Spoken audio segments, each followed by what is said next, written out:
This is from local to global, a conversation about sustainability and environmental justice. And I'm Catherine Hobbs, and you see the other panelists, Joy McKee, Elizabeth Rucker, and in the middle, Rachel Vaughn. And I believe, Elizabeth, where do you live now? I live in Norman right now. I'm from Yukon. Okay, I thought so. And Kara Joy lives in Oklahoma City now. And Elizabeth Rucker is from Stillwater. So I mean Rachel Vaughn is from Stillwater. So welcome to all of you. I'm from Norman. In fact, I'm a native Normaner, and maybe there are a few others. Any others up here? Very, very few at OU, but good.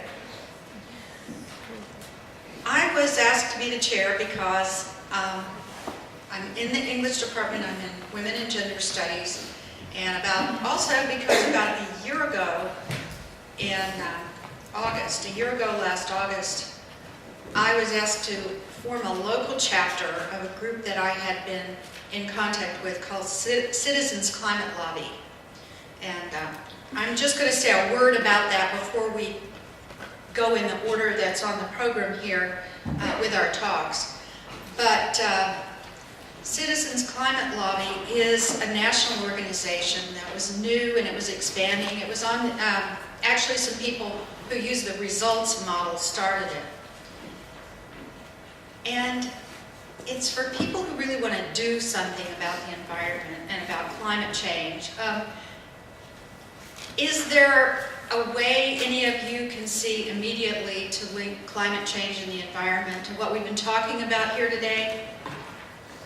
Just shout it out. There are multiple ways. Yes? Birth effects due to toxic waste? Absolutely. And there are actually religious groups and others forming. Anything else? A lot of waste gets dumped on like minority areas, especially, which causes all sorts of problems. So Good. It's sort of geographic problem where the lesser, the minority neighborhoods and people without so much power end up with all of the waste. Anything else? People who are socially marginalized are also environmentally marginalized, almost always. There are many, many more links, and I thank you for these. The one thing that I am working on now that I just wanted to point out, because I don't want to take very much time here, but I do want to push what we can do for you if any of you are interested. We had some talk this morning about how do you lobby? How do you go about doing these? How do you actually get in, and what do you do? And one reason I joined with this group, which is in San Diego, California, is because their focus is on communication, climate change communication, and also training people to lobby and training to build groups, and also, and here's what I usually do in a little slideshow that I give, is to talk about our mission, but the primary mission is to create the political will for a stable climate. Hard to do because nobody ever hears anything about the climate. We've had some statistics recently that very few stories about climate ever get into the national media. But also to empower individuals to have breakthroughs in exercising their personal and political power.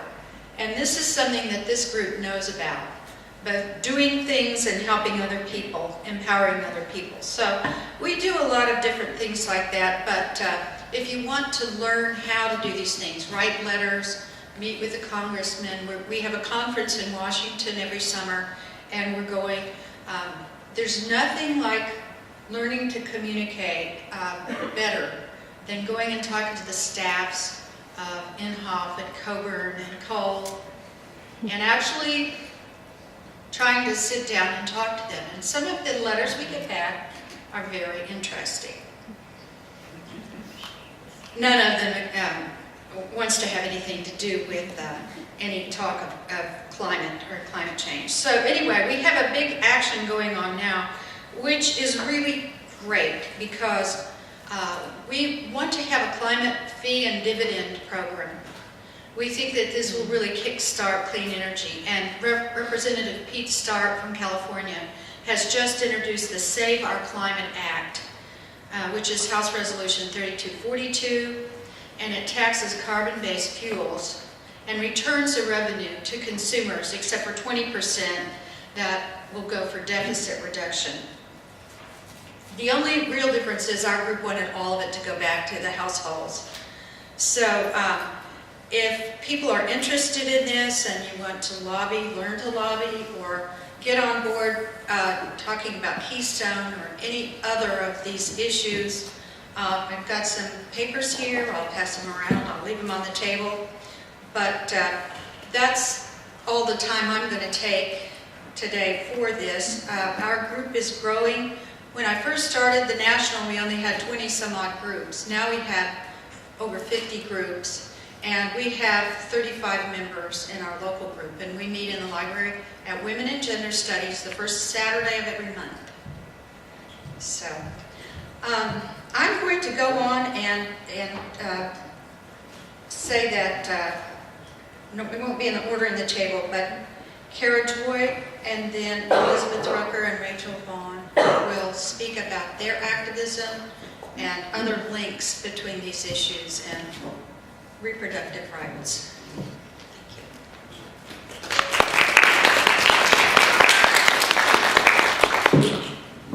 Thanks so much, Catherine. I'm excited to be here today. It wasn't too many years ago when I was a student activist here at OU. And one thing that I want to say, since we do have so many students in the room, is that your activism not only makes a difference with regard to what you are doing as an activist, but it makes a difference in the job market beyond college. Every job I've been hired for, I was tapped because someone had heard my name.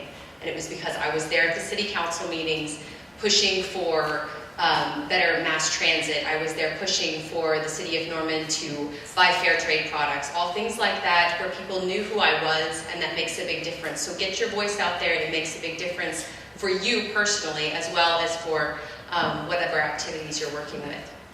I grew up in Norman. This is my home. I'm very proud of my home. It was actually very difficult to move to Oklahoma City because in Norman, I've been able to, as I said, make a big difference, be able to go to the city council meetings, be able to interact with city and state officials to make positive change. And I know right now things seem dismal and bleak, but we're here, and we're not as much of a minority as it might seem. Even though there's a bunch of us here today, still looking around, it's like, gosh, there's got to be more people that believe like the way that we do. And one thing about Oklahoma is it's kind of, we have a legacy of oppression here. My ancestors were both Native American and Irish immigrants, and they were both fleeing oppression or being pushed here because of oppression. And the speaker before lunch spoke about that kind of historical trauma. And I think that that's a lot of what we deal with in empowering Oklahomans to do something. Oppression is oppression. You hear it being said over and over again. And any sort of environmental oppression is also human rights oppression. I'm an activist by nature. I work with local food specifically. And I chose local food because it's a bridge. Because it was a way for me to connect with the largest amount of people. Because everybody eats. And interestingly enough, local food is also where we can find ways to develop things that we need to sustain ourselves and our community, not just with regard to what we eat, but with regard to transportation, with regard to human rights. I have been amazed in my work so far how many times other human rights issues, other social justice issues come up in dealing with local food. For me, environmental justice and human rights are the same thing because this is our habitat. I studied biology at university. I studied botany and anthropology as well. And the necessity of having somewhere healthy to raise ourselves as persons and any other persons we choose to raise is extremely vital. And the environmental degradation that is happening right now because of our corporate factory farm industry, it's hidden. These agendas are hidden, and most of you know this, that as long as so much corporate money is controlling our government, we're not going to get the true picture about the poisons that we are being fed every day. It's not, I love the person in the back said reproductive justice is, we have to think about toxins and poisons in our water from industrial complex. It's also in what we eat every day. The pesticides, the hormones, the antibiotics that are going into your food are hidden from you in the United States. And if you look to other countries outside the world, things like these pesticides, these herbicides, they're being banned because they're known to be toxins. And when I started first learning about this, learning about factory farms and learning about the way animals were treated, pumped full of antibiotics, they're not pumped full of antibiotics just in order to protect them from the diseases that they're likely to get because they're raised in a tiny box. They're being fed these antibiotics because it helps them to grow. The same way feeding them arsenic helps them to grow. These things are fed to the animals that we eat. When I found out about this when I was 14, 15 years old, I became a vegetarian. I said, oh, I don't want that.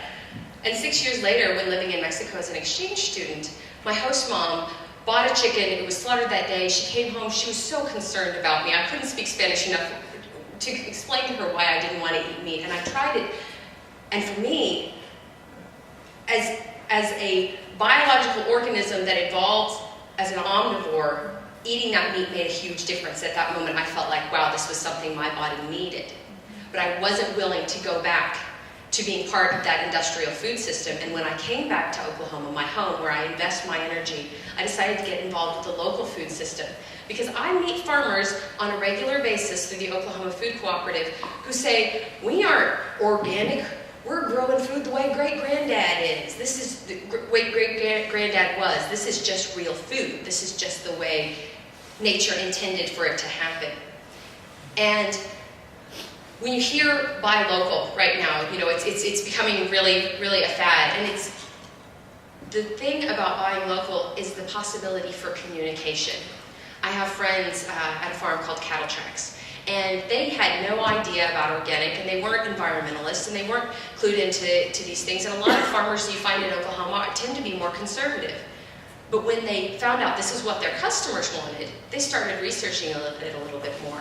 And now they're very big proponents of organic. It was that moment, that aha moment, where we could bridge and communicate with each other and find ways to sustain ourselves as Oklahomans, as a community, as individuals.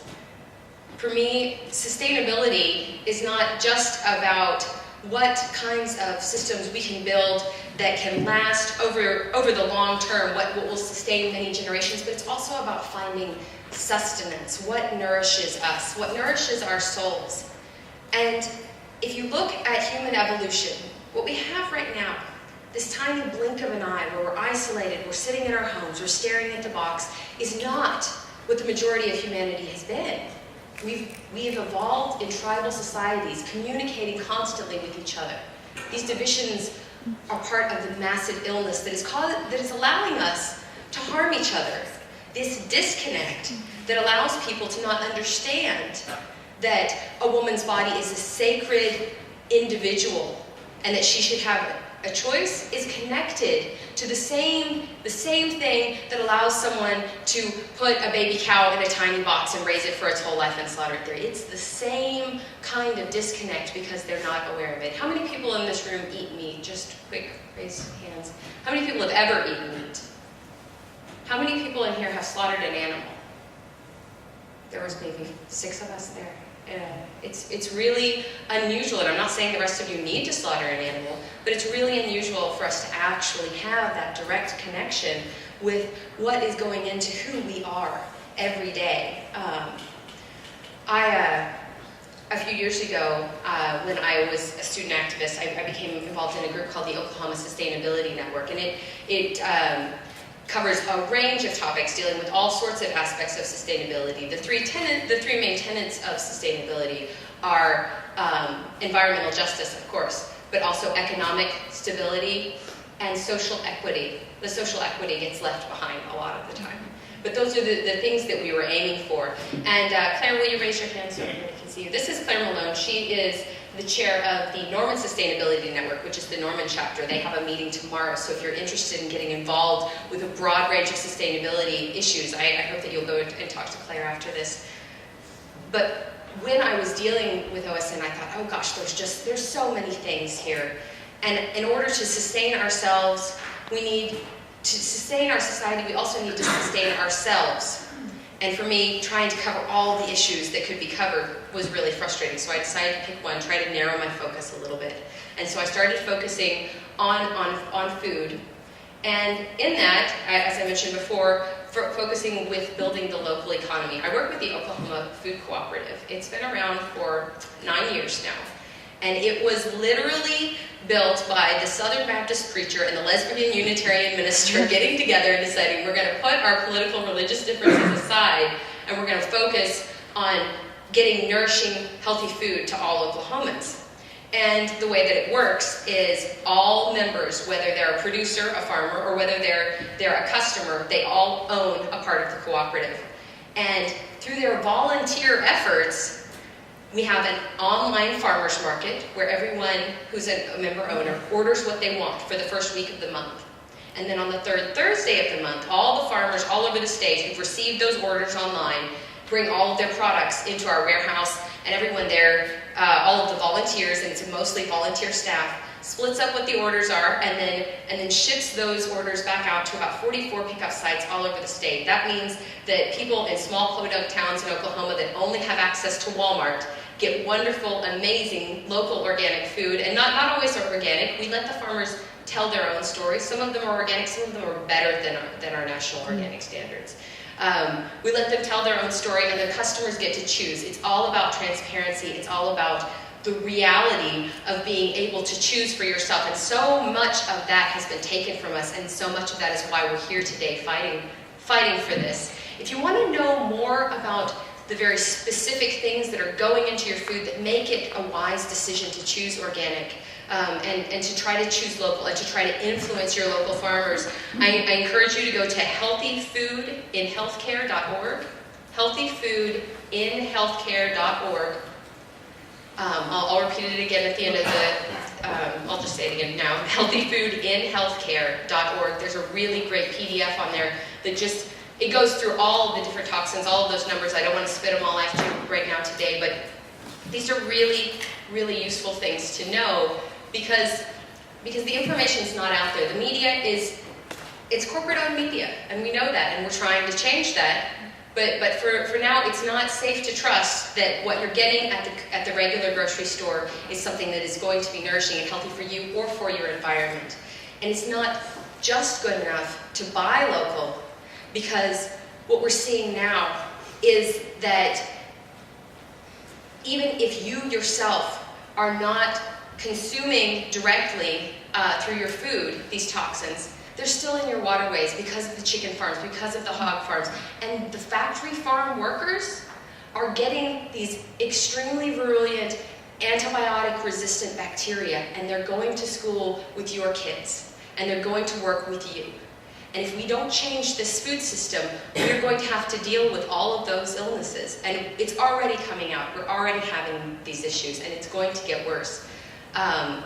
There's one of the biggest things that I've looked at in my research this week, getting ready for this presentation, is that there's mounting evidence to show that it's not just the foods we eat causing the obesity epidemic, that it may in fact be the pesticides messing up our hormone regulation.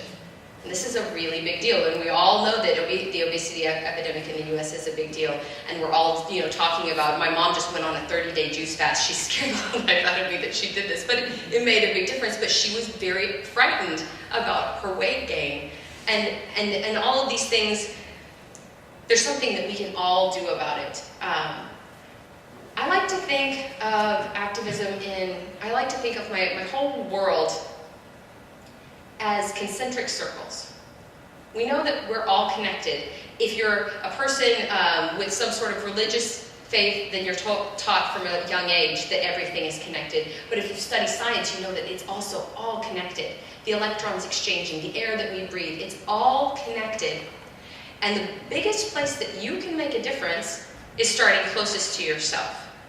So maybe you don't feel like you can lobby, but the next time you go to a potluck, you can bring something and you can tell people about why you made the choice of what you're eating. You can go home and share these little things with your family. The lady that was speaking earlier about, you know, going to your circles and talking about we need you. We need each and every individual. A very important part of buying local is also locally owned. Because people that live here, that invest here, that have children in the same community as where these where activists are discussing these kinds of things are much more likely to actually change their behavior. So when we have something, and it's important to watch out for these things. For instance, Sunflower Market that just opened in Oklahoma City, they call themselves a farmer's market. Farmer's market is not a regulated term, but their food is not coming from local farms. And you have to watch out for those kinds of things. Another big thing relating to food and the environment and human rights is fair trade and equal exchange. This was a really big thing that we did last year. We got Norman to be one of the first fair trade cities. I think we're number 17, is that right? In the nation. That's a really, really big deal. We're right here in Oklahoma, and we're, right, exactly, we're a fair trade town. And what that means is that our city officials are trying to purchase fair trade products. That means that a lot of the food that we eat every day, and I know that this isn't what we want, but probably some of the food that we ate for lunch today came from factory farms in Mexico, where those people are technically wage slaves. They are so indebted to their companies that they and their children are likely to not be able to leave. This is a really big deal. 1 minute? Okay. And so making those choices right now makes a big difference. I'll leave you with something else that that you can do locally. I am working with a group called Commonwealth Urban Farms, and what we do are we're taking empty lots in the middle of Oklahoma City and growing food. And if you, we passed out my business cards if you want to know more about how to grow your own food. I encourage everyone to just try growing some of your own food, because growing food, growing our own soil, growing our connections in our local neighborhoods, not just with our affinity groups and the people that understand us, but with the people next door who we don't necessarily know if we understand. Those people are going to become increasingly important to us in the days ahead as we face more more issues. And Commonwealth Urban Farms is just one of many examples of community gardens and ways that you can do this around the world.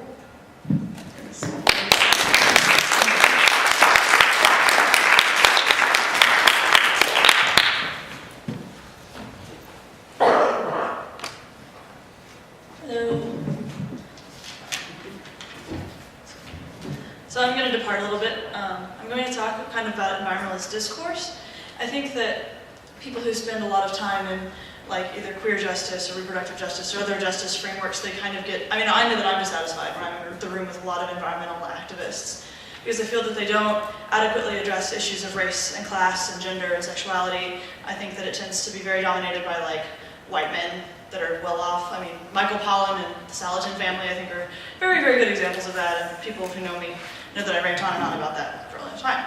So I want to trace a little bit about the history of why environmentalism looks this way, and I'm going to try and do it briefly so we'll have time for questions at the end. But I want to start off with this quote by Levi Strauss that is actually quoted in something by David Harvey, which is quoted in a textbook that I had. So, once men begin to feel cramped in their geographical, social, and mental habitat, they are in danger of being tempted by the simple solution of denying one section of the species the right to be considered human. And I think when we're talking about overpopulation as a consistent theme in environmentalist discourse, you really see that. People are like, oh God, there is no space, there are too many people, it's hinging on me, how and why can we stop this? And this is classically traced back to Reverend Thomas Robert Malthus, who in 1798 published an essay on the principle of population, in which he made two basically baseless assertions, the first being that population grows geometrically, while subsistence only grows arithmetically. Like, so you can, I mean, like, you know, you guys have seen like the J curves and all that fun stuff in classes about carrying capacity. Basically that people will grow exponentially, we only have a set amount of improvements we can make to the land. And a lot of people will recognize that Malthus didn't foresee like the Industrial Revolution and other things like that, but there were other problems with this positioning. He was actually writing in direct response. He was, as I said, he was a reverend for the Anglican Church, and he was writing in direct contravention of the French Revolution, which of course, you know, liberty, fraternity, and equality, yay.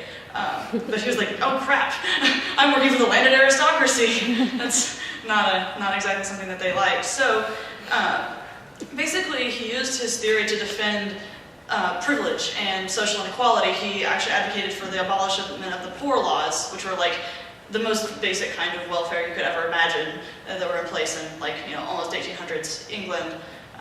He was basically said, you know, let poor people die because we are going to have too many people if we don't let poor people die. So I think that's pretty awful. And also incredibly misogynist, I mean, surprisingly.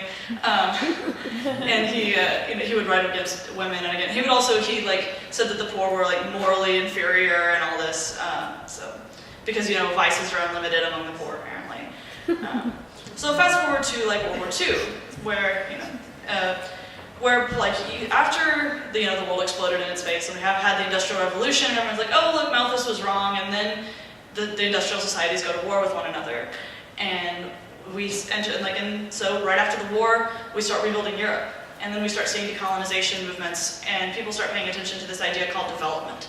And it means different things to different people, and it always has, I suppose. But people started blaming poverty, social ills, and environmental degradation on overpopulation. A classic example that's actually from colonial era is that, like in Tanzania, I believe, they were saying, there's this deforestation problem, guys. Come on, there's this deforestation problem. We really need to worry about this because these local people are putting too much pressure on the ecosystem and they're desertifying their land and it's terrible.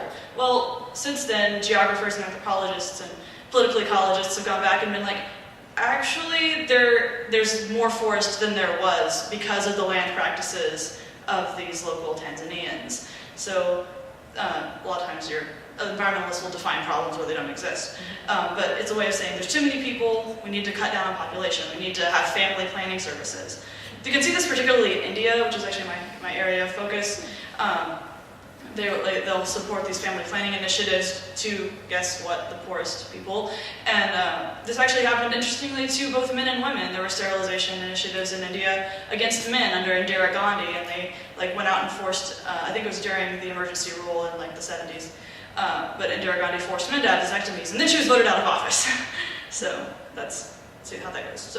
But anyway, so in 1968, Paul Ehrlich publishes a pretty famous book called The Population Bomb, which basically just kind of look, there are so many people that we're going to be facing an imminent famine in the 70s, because this was 68, right? So in the 70s, we're going to have more people than we can possibly feed, and so we need to take some pretty drastic we need to have zero population growth, and you see a lot of zero population growth is an organization that existed for a while, or still might. And then in 1969, you might have heard of this really famous essay, I had an economics minor, so if you've heard of Garrett Hardin, he published The Tragedy of the Commons in 1969, and it's a neo-Malthusian, Ehrlich and Hardin can be seen as neo-Malthusians, kind of reformulating Malthus's ideas for the post-industrial societies. And basically, he had this idea that there were we have lifeboat ethics, which are based on the ideas of triage during the war, you sort the countries that are most likely to survive, and then you give them the medical aid, whatever that would be. And so you just let the other ones drown. And the example of Bangladesh is a good one. They had, massive environmental degradation and poverty and stuff. And basically it was well, there's too many people and they're not likely to survive even if we give them medical attention. So let's just let them die, essentially. And basically this ignores, why did the lifeboats get built, is the way that my textbook put it, which I thought was really good. What processes built the US lifeboat, what processes built the Bangladeshi lifeboat, so again, it's another way on a global scale of obscuring privilege and social inequality by making it a natural thing. Saying this is just how people are and we should just, keep going. And actually, that's my little plug. I really, really hate that book by Jared Diamond about guns, germs, and steel. I really hate that book. And I've only read 3 chapters of it, so maybe I'm biased. But I had to he basically engages in this really gross geographical determinism that he says he's not doing, but he is. So anyway, I used to be angry at him because I feel like he's nationalizing this again. So anyway, moving into the more modern day, if you think about population density this way, is the square miles used per person, like this is kind of like the inverse. It's similar to like the idea of an ecological footprint. But if you were to compare, say, the United States and Nigeria, the square mileage used for the average person is 540 to 1.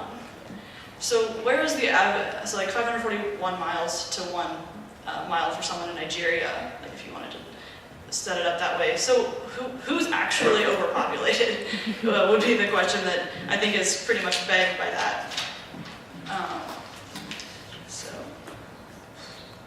And then there's actually been there has been some response academically to Malthus and Ehrlich and Hardin, like particularly Esther Bosrup, who found in pre-industrial societies, like intense population pressure actually increased agricultural output. Like so, I think that says a lot for like the ability of sustainable agriculture, non-industrial agriculture, to like feed populations. Basically, to break it down, the main problems with Malthusian and neo-Malthusian approaches is this naturalization of social hierarchy, of capitalism, in fact, because it's kind of like, freehand market forces are going to like either lift everybody up, or the losers are going to lose because you're going to minimize costs, maximize utility, and everyone's going to be fine, and but except for the people who lose, which but who cares about them because they were going to lose anyway. Is kind of the Malthusian idea, in my opinion. It also ignores the fact that we are a bit unique among species, and I don't usually like to say things like that because I am a vegan, but we are a bit unique among species that we can have people that consume almost nothing, and then people who have pretty much infinite consumption because of the way so we privilege certain groups of people, the way that global systems privilege certain regions. So that's just it ignores all those factors. And so this naturalization of the overpopulation problem is very academic, right? Like okay, so she's yacked on about Malthus in this like very vague and wandering way. She's very nervously standing up here. But I think that the point that is very good is that, not good, but it makes population control a means and an end. And I think that like one more concrete example that I want to give of this is Operation Bootstrap in Puerto Rico. It started in 1948. And in Spanish, it's Operación Manos a la Obra, and it was supposed to industrialize Puerto Rico and bring it up to first world standards because of its unemployment problem. Well, and they blamed the unemployment problem on the fact that there were too many people in the labor market, and that there were too many people working on farms, and so there just wasn't enough work for everyone. And so the United States put in all these tax incentives and money and investors into getting factories to go and build in Puerto Rico, and then you have tons of out-migration, and the unemployment problem happens to not get any better. And so they're like, oh, well, people are also having too many babies, so I think women should be sterilized. And so they put in part of Operation Bootstrap, and there's a documentary by I think it's Ana Maria Garcia. It was made in 1992. It's called La Operación. And I believe it has English subtitles because we watched it in a class. But it basically documents like the fact that 1/3 of Puerto Rican women in this period, like I think from like the 50s to like the 80s, were sterilized, and not just tubal ligations. Like it's actually pretty graphic. They show like that they cut women's tubes, and it was often not the woman who was signing the papers. It was her husband signing the papers to have this done, and for various economic, like there were incentives provided, or just massive propaganda. And then it also freed women to get off the farm and go work for less than men in the factories that the United States was building, which of course have contributed to environmental degradation. So basically the point of this is that development strategies, academic discourse, and social justice are all deeply intertwined around reproductive justice and around people's fertility systems. And that's all I've got to say.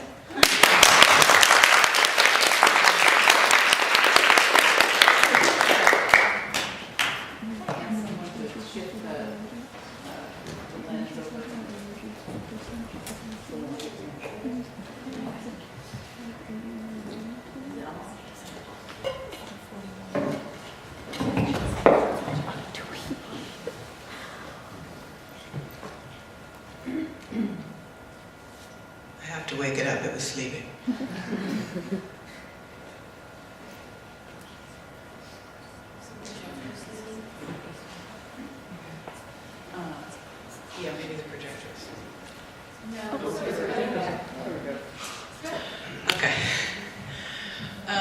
name's Rachel Vaughn. I'm the visiting fellow in Gender and Women's Studies at Oklahoma State University for 2011-2012. I teach courses in Transnational Women's Studies, Gender Studies, and this semester Foodways.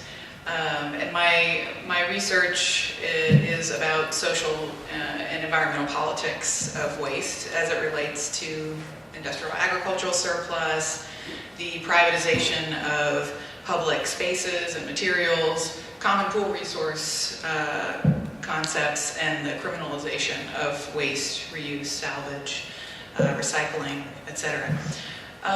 But I'm not going to talk about waste today. Actually, I want to talk about some other ideas that have been rolling around in my head lately, related to popular representations of environmentalism. In thinking about this, thinking in terms of equity versus kind of popular consumerism in environmentalist discussion. FAO, the Food and Agriculture Organization for the United Nations, just this last year did an ad, ran an ad campaign, and it was all about gender in agriculture. And the main focus of that was related to accessibility to resources. In many parts of the world, women produce from anywhere between 60 and 80% of our food globally, but accessibility to certain resources still remains highly gendered. Things like microcredit, microloans, seeds, water, knowledge, tools, things like this. Keep doing that. So my goal for today is twofold. First, I do want to speak briefly to the gendered landscape of food security, and I'll get to that briefly. And by this I mean we consider questions related to who produces food, who eats, how much is eaten, how often, what's eaten, and we also have to take into account the gender disparities of these experiences. Second, I'm going to point out a few key parallels in thinking about food justice, particularly food accessibility, as it pertains to what shapes localized environmentalism might take in relation to food in our immediate communities, and how these points then intertwine with reproductive justice concerns. And in doing these two things, I really want to propel thinking about food in the same ways that we've been thinking about reproductive justice, as an integral part of our immediate environments and reproductive choices, as well as a core human need and a right. I also want to echo a recent talk that I attended just a few weeks back that Angela Davis gave at University of Kansas. And she said, quote, "Feminism allows us to inhabit contradictions. With it, we can understand being both supportive and critical." And that's what I want to start out with today, with the images up above. I was walking downtown Lawrence, Kansas, where I moved to Oklahoma from, and I noticed this reusable cloth shopping bag in the window of a storefront. And there was an image on the tree, of a tree on the side, and so these aren't exactly that bag, but they're similar. And there was a quote, "I'm saving plastic and the planet. What are you doing?"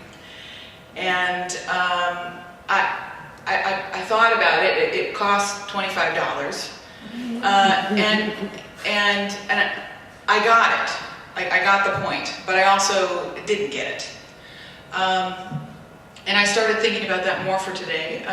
Questions of sustainability and healthier diet are sometimes portrayed as good or bad, or more ethical lifestyle choices that people make on a daily basis.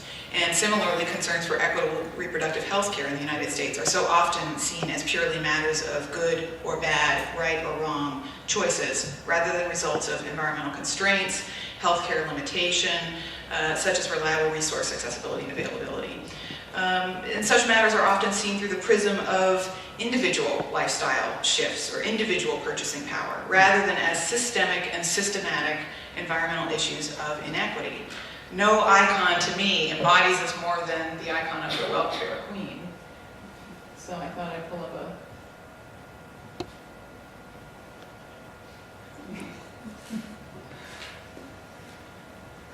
It'll pop up here.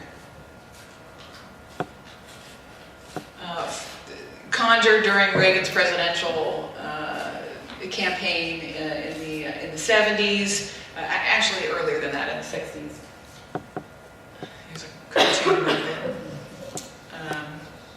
And an icon that persistently is shamed as a system cheat, a public burden, utilized as a straw person for rationalizing funding cuts to robust public services. And we can see this discussion in terms of food as well. In the last number of years, we've seen a huge spike in the numbers of people in the United States who are using SNAP or food stamps. 1 in 8 people in the United States are now using SNAP benefits. And as the top quote suggests, 6 million report no other income.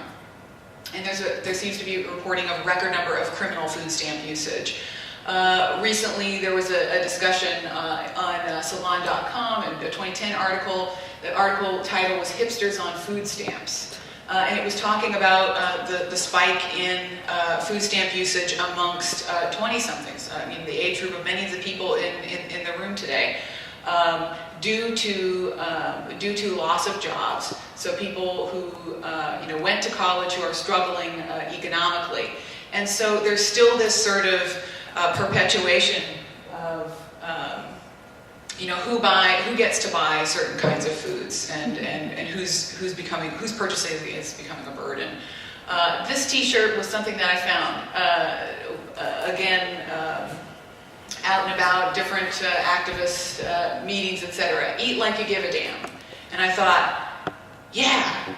We do need to care about our food systems. We do need to care about what we're eating. And at the same time, it isn't just as simple as giving a damn, is it? We know this. We know that it's about accessibility. We know that it's about the distance that people may have to go to even get food. We know that it's so many other things. I mean, I meet people all the time. My partner works in public housing.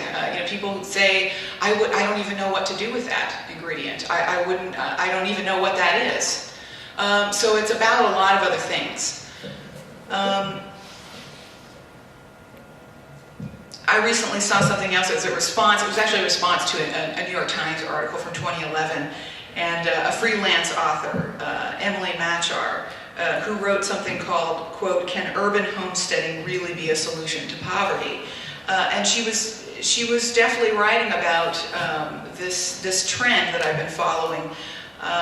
Ever since the recession began, she writes, we've been seeing a certain kind of story pop up all over the media. Call it the tale of the heroic recession homemaker. It's a person, usually a woman, often a mom, who pulls herself up by her bootstraps via intensive domestic work or neo-homesteading, sewing her own curtains, growing her own veggies, baking her own bread. And again, we can see the power in that DIY ethic. And at the same time, I want to conjure bell hooks here, who cautioned us against bootstraps feminism.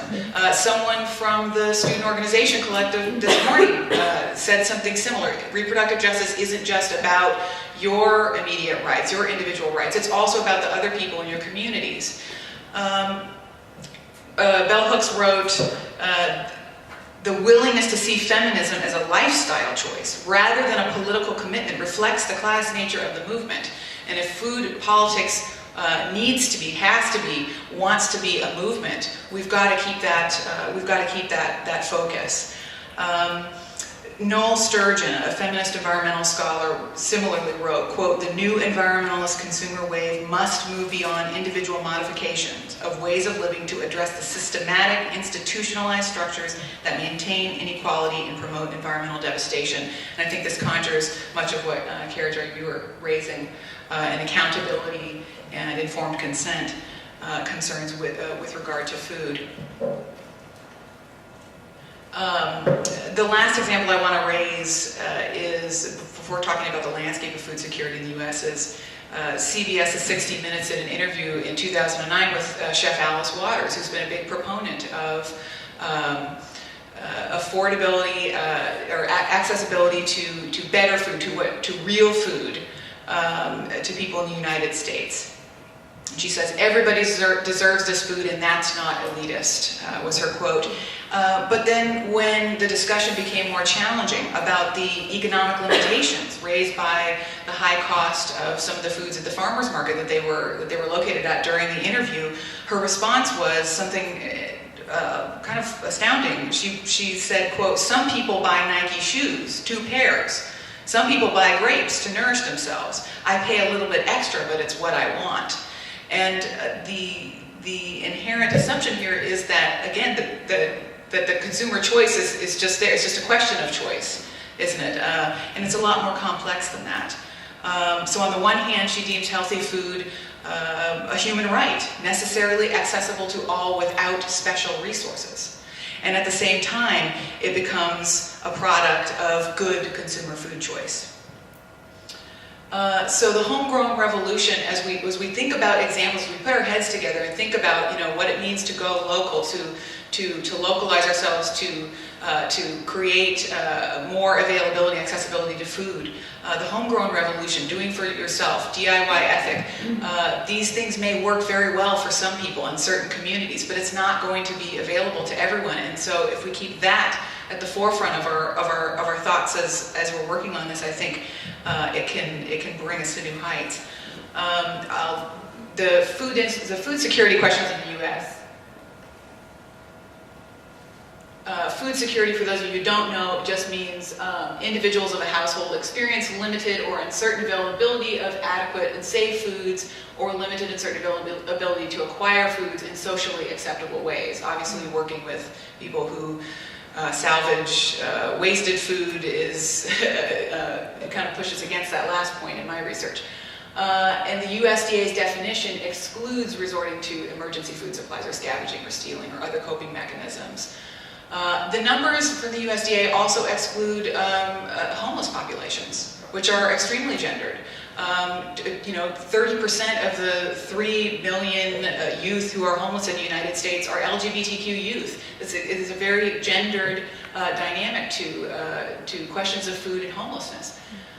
The UN stance on food access, if you look at their Universal Declaration of Human Rights, reads that everyone has the right to a standard of living adequate for the health and well-being of himself and of his family, including food, clothing, housing, and medical care, and necessary social services. And there's been a move to push potable water in that as well. So on the one hand, we have this sort of commonly established thing that accessible food is a human right. And yet we still see this sort of pushing in other ways in terms of consumerism. So key suggestions that I want to kind of push towards as I move towards concluding here. Feminist and environmental justice models have placed an importance on the relationship between social inequality and environmental problems. If we can begin to imagine the very streets that we live, work, and play on as environments, in other words, urban or rural, if we start to think of environmentalism more than just a protectionism of places out there, but also the places we live, work, and play in, then inclusive of our immediate surroundings and inclusive of the political restraints or the controls that affect access to acceptable and accountable resources like food, potable water, basic health care, including education, contraception, sex education, then we begin the hard work of recognizing systematic inequalities. And again, Kara Jo, I think you mentioned something earlier about environmental justice and human rights are the same.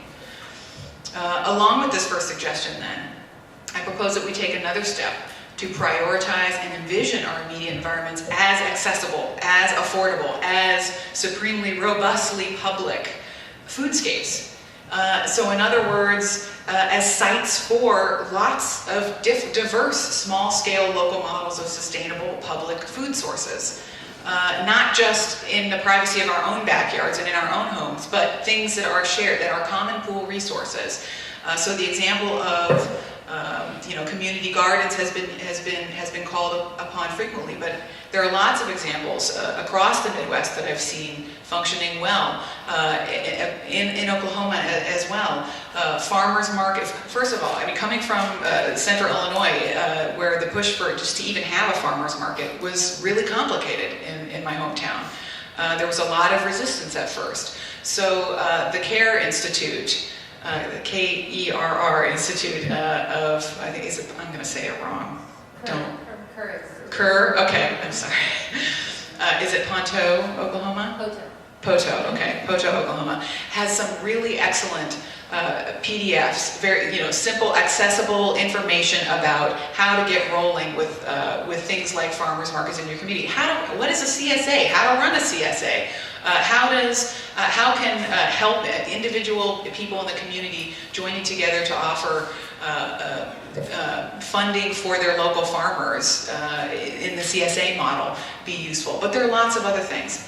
Push for your farmers markets to have to accept EBT cards and WIC. It's a complicated issue, but you've got to push for those things. You've got to make it a point on the agenda. Thinking about another thing, edible landscaping in your public spaces. Public spaces as potentially edible sites for food sites is a really important thing. And I mentioned before, my partner works in public housing. Making free or very minimal cost food educational opportunities available to people across the community is really crucial. Again, think in terms of affordability, accessibility, public shared options, and think creatively. Every community is different. I can't speak to each of your communities. The last thing I want to end on is actually a quote from Elaine Brown. She's an ex-Black Panther. She did an interview with geographer Nick Hanen a number of years ago, and she wrote, or she said during that interview, because we are so used to the capitalist construct, it doesn't occur to us that we have a human right to eat. Because if you don't eat, you'll die. It's not complicated. If there's a price tag to eating, there's a price tag on your head. The minute you don't have enough money to eat, you're slated for death. What I see as important is the right to eat. It's not just, am I dealing with hunger? I could set up 1,000 charities that will feed people. The question is, do I as a human being in this society, in this life, have a right to eat? And I'll leave it there.